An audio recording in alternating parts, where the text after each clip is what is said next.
Nakakita na naman tayo ng Pagong Gashapon, 5 tokens.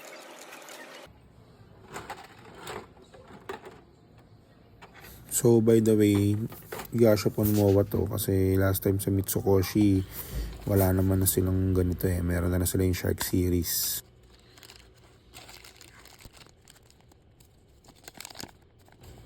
Bale, ito rin yung series na kinuha natin before. Nakuha natin yung Japanese Pan Turtle. Pero gusto ko sana makakuha nitong Red Ear eh. Yung classic yan syempre. Or itong Alligator Snapping.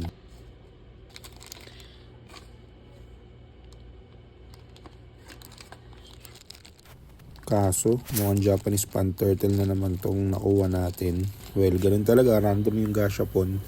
Nandun yung thrill sa paglalaro ng Gashapon. Random, and when you're trying to collect everything or something dun sa series na yan.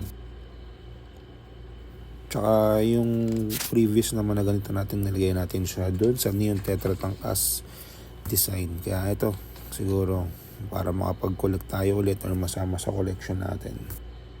Anyway, grabe talaga details nito. Amazed na amazed ako. Bandai Gashapon.